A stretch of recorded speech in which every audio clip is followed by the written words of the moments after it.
بسم اللہ الرحمن الرحیم.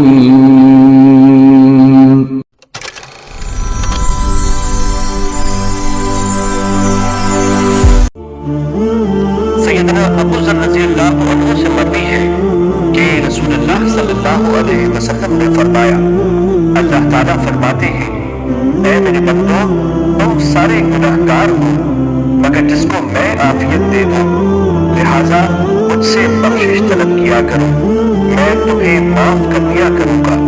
اور جس نے یہ جان لیا کہ میں یعنی اللہ بخشنے کی قدرت رکھتا ہے، پھر اس نے مجھ سے میری قدرت کی وجہ سے بخشش طلب کی تو میں اسے بخش دوں گا اور اس سلسلے میں کوئی پرواہ نہیں کروں گا۔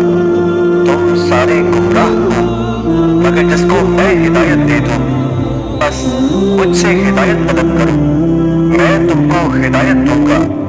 تم سارے کے سارے فقیر ہو مگر جس کو میں غنی کر دوں، بس مجھ سے سوال کیا کرو، میں تم کو غنی کر دوں گا۔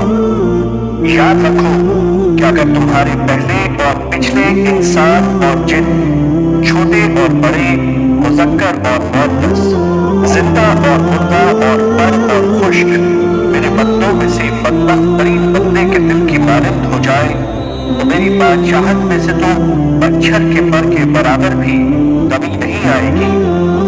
اور اگر یہی مخلوق میرے بندوں میں سب سے بڑے متقی کے دل کی مانند نیک ہو جائے تو میری بادشاہت میں مچھر کے پر کے برابر اضافہ بھی نہیں ہوگا۔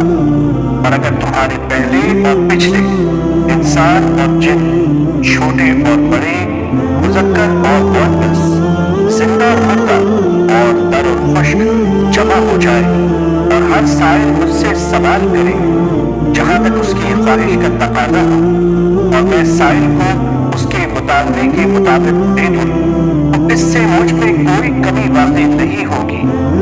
اس مثال سے سمجھ لیں کہ ایک آدمی سمندر کے کنارے سے گزرے اور اس میں سوئی ڈبو کر واپس لائے اور دیکھے کہ اس میں کتنا پانی لگا ہوا ہے اور اس سے سمندر میں کیا کمی ہے، اسی طرح میری بادشاہت میں کوئی کمی واقع نہیں ہوتی۔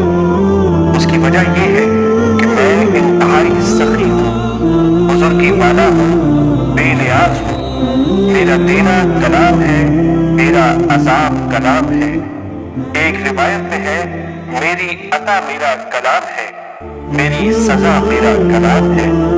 جب میں کسی چیز کا ارادہ کرتا ہوں تو اسے صرف اتنا کہتا ہوں کہ ہو جا، بس ہو جاتی ہے۔